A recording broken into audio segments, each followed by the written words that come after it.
And we're live. Hey, yo, everyone.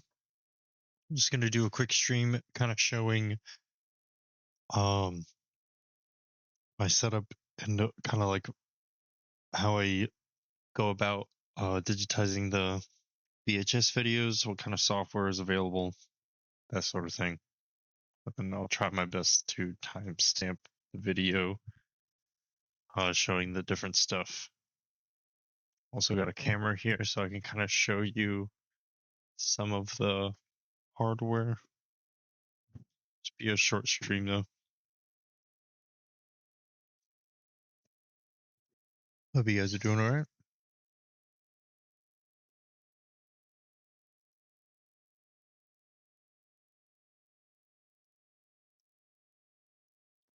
Okie dokie. So I'm going to use this VOD on the YouTube channel. That's kind of plan. I guess we'll just go from there. So I was kind of showing, I was explaining you have the GV USB, which is really good for like retro console capture. I do plan to do a more like in-depth video where I guess I'll take like actual footage from, I guess maybe say the GameCube. But for now, we'll go ahead and just kind of show the just kind of how everything just kind of it's set up. So without further ado, we'll just show the desk setup. All right. So I've got the VHS on here. We'll just turn it on. Then you can put a VHS in here. So you would just load your VHS right through there. I'm gonna go ahead and close this. And then we can ignore the Blu-ray drive. That's just sort of there. And then anyway, we have the DVC. I'm going to go ahead and turn this on. All right. Now, next up, I'm going to go ahead and pull my desktop here.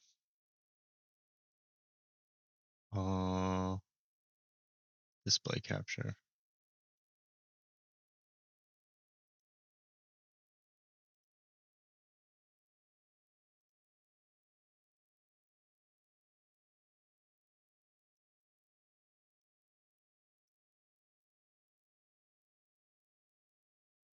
All right.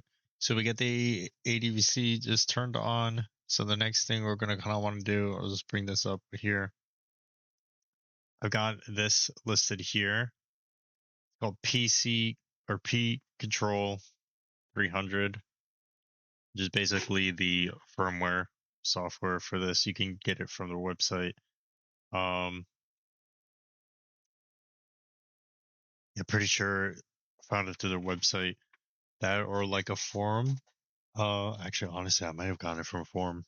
I'll probably archive these in the links. If anyone ends up using ADVC-300, I guess. But basically open this up. And because it's a Firewire device, it's kind of finicky. So you have to kind of like turn it on, then restart the computer again. And then it should establish the connection. As you can see, everything's set to default volume. I lowered one tick because the volume by default is like really loud.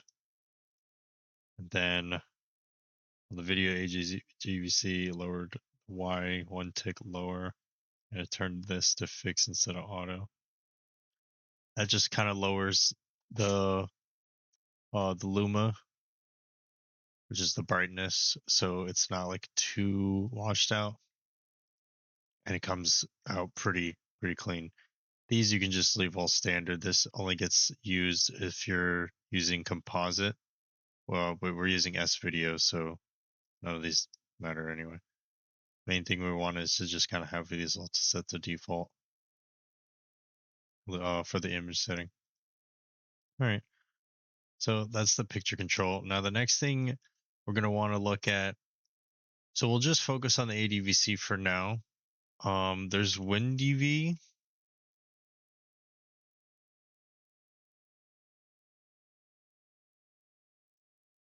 Go ahead and open this up.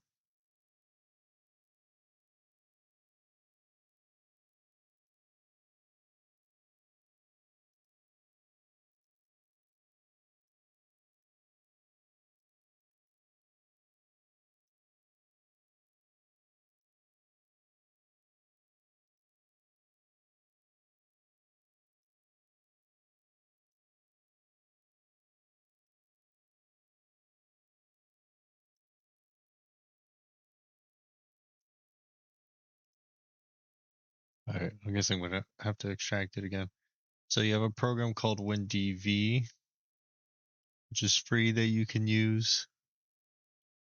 So now we have a blue screen. Now if I hit,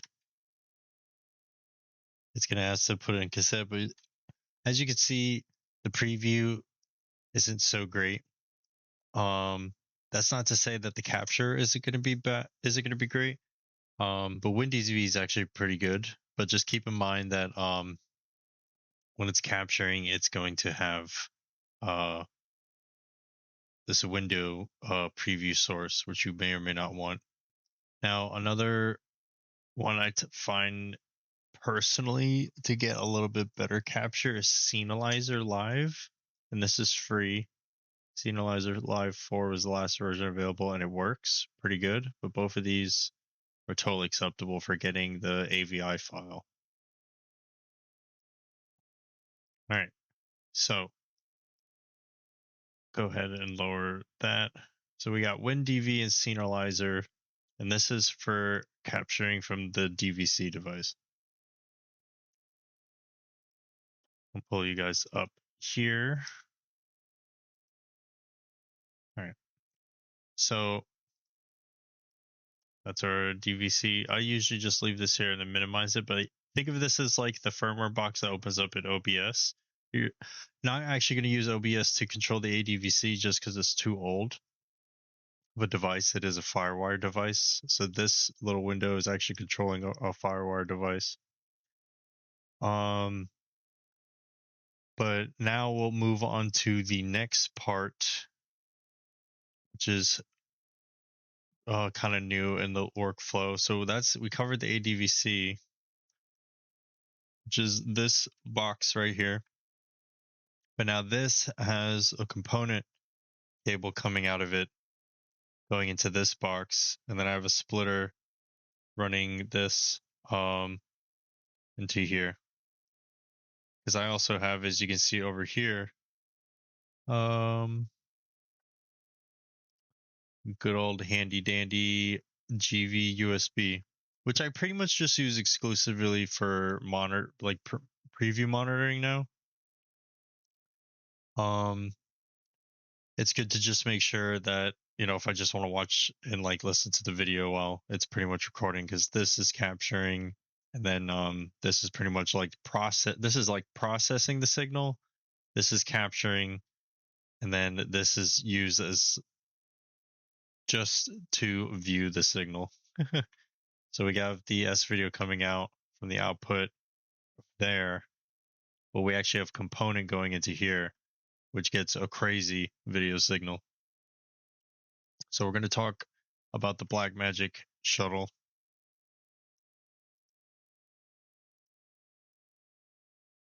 So with the Shuttle, comes with 2 pieces of software. This you can get from the website. You just need the serial for your device. And there's one thing I did on here that was pretty important. And I lowered, again, the Luma, because the processing on this also has its own kind of thing. And I don't know what it is, but devices tend to be very high on the Luma. And I don't want it to be like too bright. So I just lowered it like -2. And that seemed to hit like the sweet spot. The audio, I was going to lower it here, but it was better to actually just lower it from the other and source the audio from there. The Blackmagic can also encode in 24-bit instead of 16-bit audio, so it's analog, so the analog signal pass-through doesn't change. but it seems like the ADVC adds a little bit of like maybe audio boost or something. So what I'll probably end up doing is splitting the signal when it's coming from the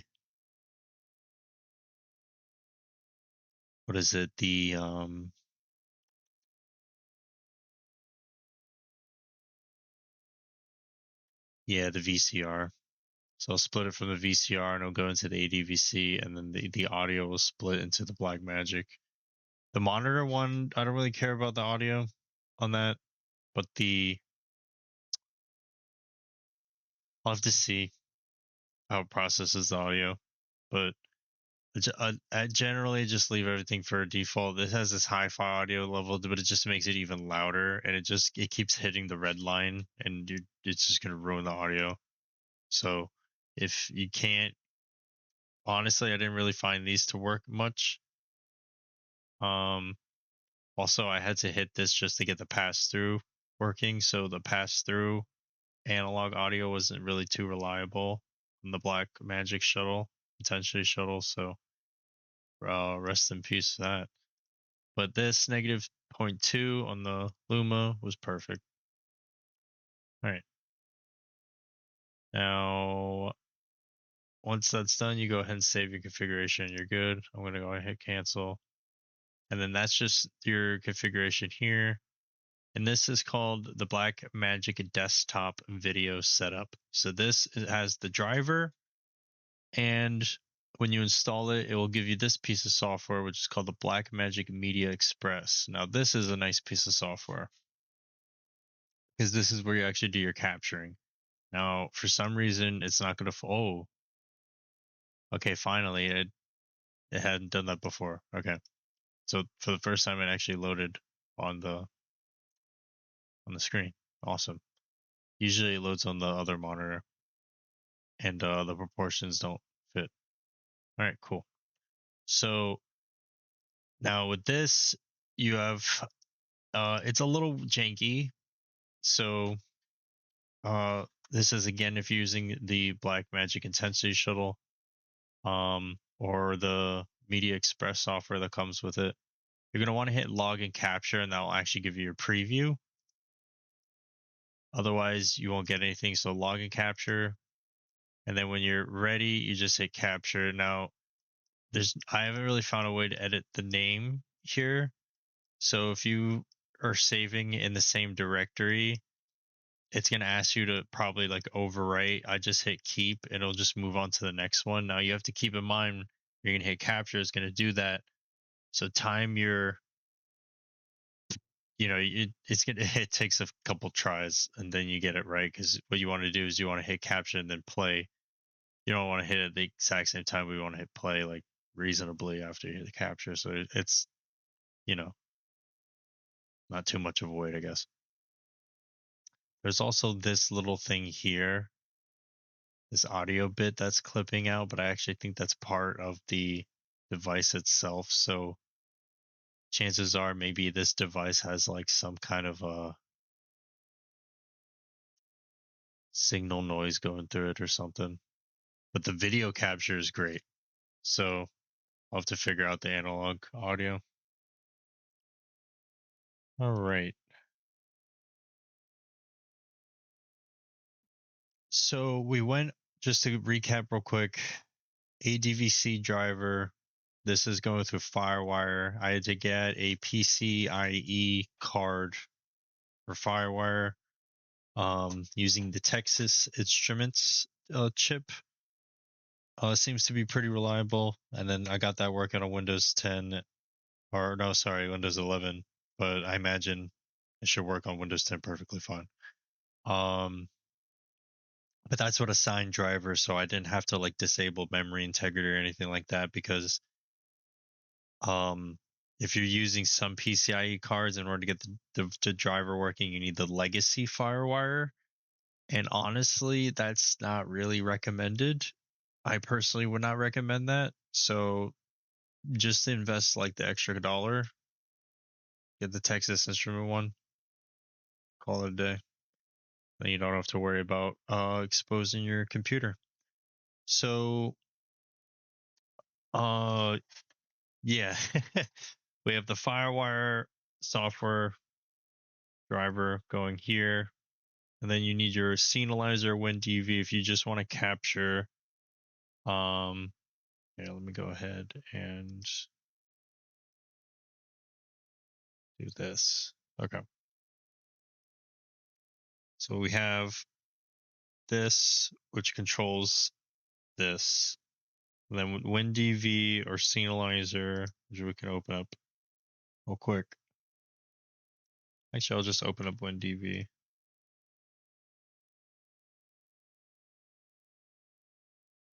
So yeah, WinDV. Now the device was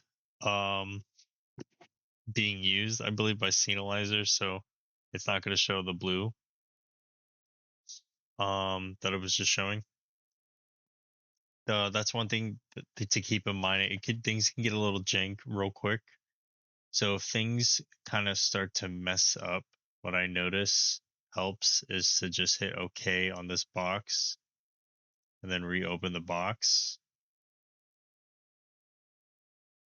And it's very strange, but reopening this box triggers it to, I guess, try to reestablish the connection.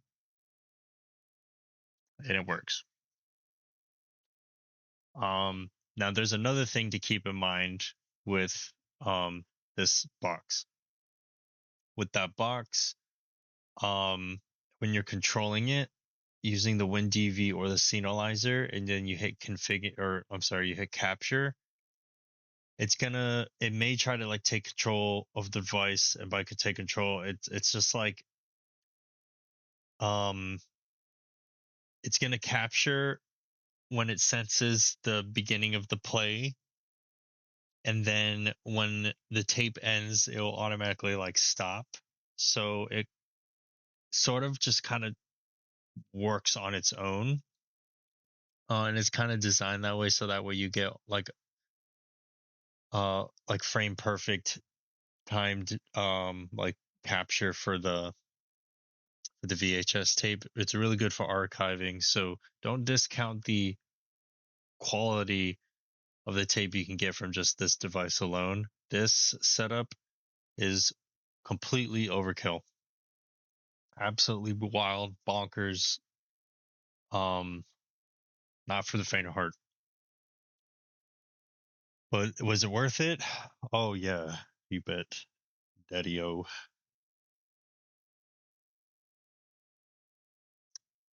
God, that sounded maybe potentially cringe, but I don't care because honestly, it really is. It's quite frankly, the only thing I can compare this to is the component cable for the GameCube. It's like the picture quality is just that smooth and clear. Smooth and clear. Best way to describe it. And it's because I don't know what they're doing to convert it to S-video to component, but just having the Luma, I actually don't know which one is the Luma. I'm guessing it's maybe the green one. Oh, it is the green one. Awesome. And then you have the two color channels. What's that? Like the blue and the red one. These being separated just give it the signal just that much more room to breathe, I guess is the best way to explain it. So there's just more bandwidth in a way. I don't know. Yeah, really just more, there's less interference, right? So the signal just ends up coming out clearer, but I didn't think it was going to be that much because the source is still here, right? Like the source is coming out right here, which is S video. This is coming out from the VHS or the VCR, I should say. It really makes it that much of a difference, though, I swear. Anyway, getting ahead of myself. So, yeah, if you have issues, just go ahead and reopen the controller software. So how you do that is you can either hit cancel or okay, and then I have it pinned over here because you're gonna want to pin it. It's there's really no other way around it. Um, Honestly, it's getting to a point where I might just end up making it just like a small little project to kind of compile all this somehow, because some of this software should be, I think, open source. And it would be really nice to just get something, because this works. This 100% works. The quality, the drivers, they're signed drivers, so like nothing's broken. And like I said, I'd have to violate the memory integrity, which is huge to me, because like I really didn't want to have to make that trade. So it would be nice to just kind of not have to constantly reopen that, and then just have a way for it to check it, and then just like be like, have like some kind of master new suite for this. Anyway, we'll get to that. But it kind of just works similar to when you open up like video settings in OBS for like a game video capture card, basically, except you're doing it much more manually because it's Firewire. Best way to think about it, I suppose. But that's this component again. And then the second part was the Blackmagic design. And then we have the Media Express software. Now, other than that, that's pretty much it's a lot. And then we have one more little bit I'll show, and that is the video enhancer. This is where the magic happens, but you need a lot of data space too. So it's called the AI-RD video enhancer. Highly recommend it. It'll knock your socks off if you want to like restore video. The setting I recommend using for VHS quality, because it's 480, you're actually going to want to set it to QHD, which is 2K, because it upscales to 3x. And then you're going to want to set this to smooth, because it more or less restores the original with better fidelity, but it doesn't really mess with the original color. It improves the color, but it doesn't like alter the color. It just makes the image better. And like kind of cleans up the noise. But the more detail actually change the color. So just keep that in mind. The more detail may add a bit more saturation or less in some areas. I've noticed it does both. It takes away saturation and adds it in some areas, and it's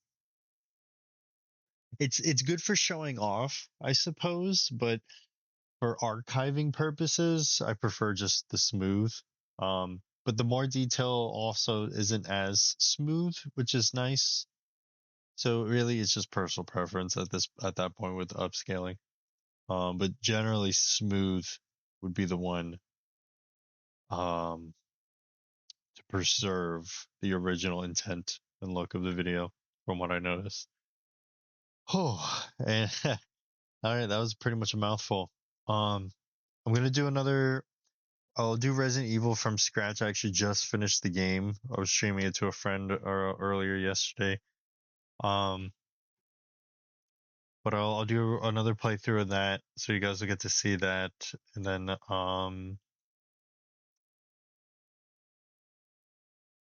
we're gonna be working more on this VHS stuff. Trying to see if there's oh um let's see.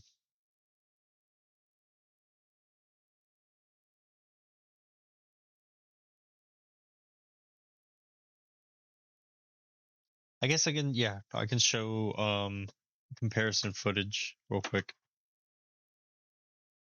All right.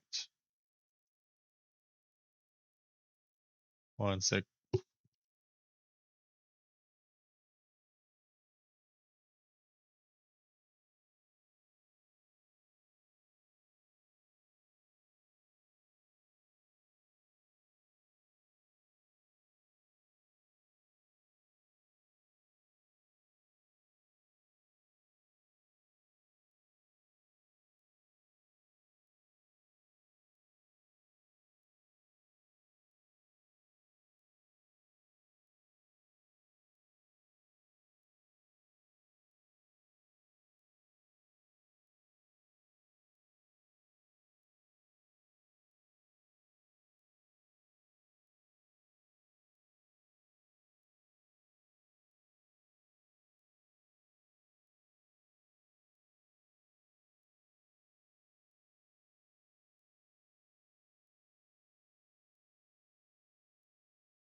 Okie doke.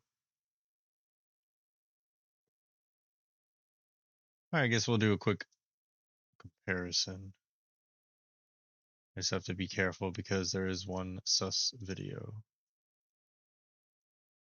I just need to edit out the sus part. All right, so we have this, which is upscaled into 1440p.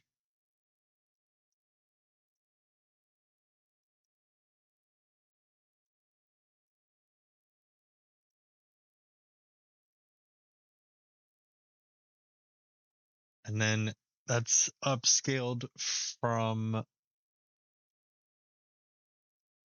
oh, I just turned off the other computer, didn't I? Yep.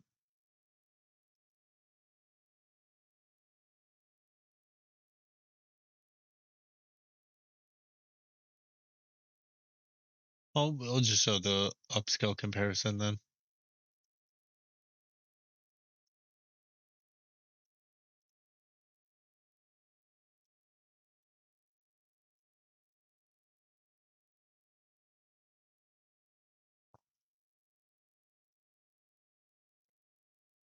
So you can see it just makes things like insanely sharper.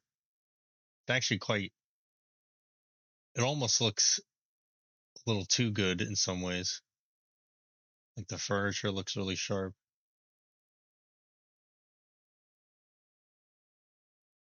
The detail on these objects too.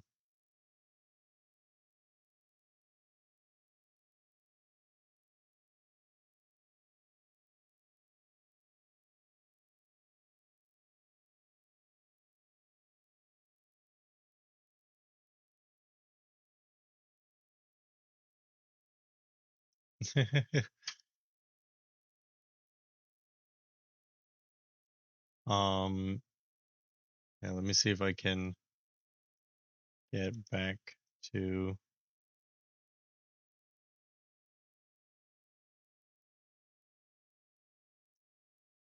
that part.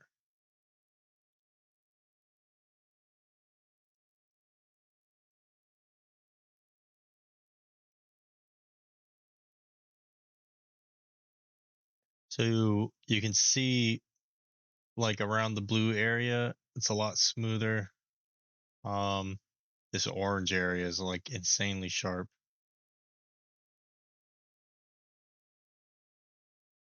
And then this area too, like the whole shebang. That's the AI upscaling. It's actually it's almost too good. And the 4240p is a 3x upscale, so it scales really clean. You don't want to do anything that is less or more than a whole integer. You definitely want to do stay on whole integers. You could do a 4x scale, but then the size of the video just gets astronomical. So 3x seems to be the sweet spot, at least from what I've noticed. All right. Well, we'll do a Resident Evil stream. Again, this was just a short one. I still need to take a nap.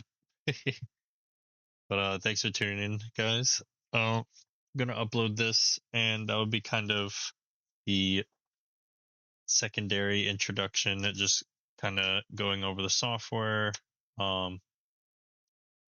and yeah, just showing um, how I get the VHS captures now. Whew, it's been quite a lot of research and time. All right, see you guys.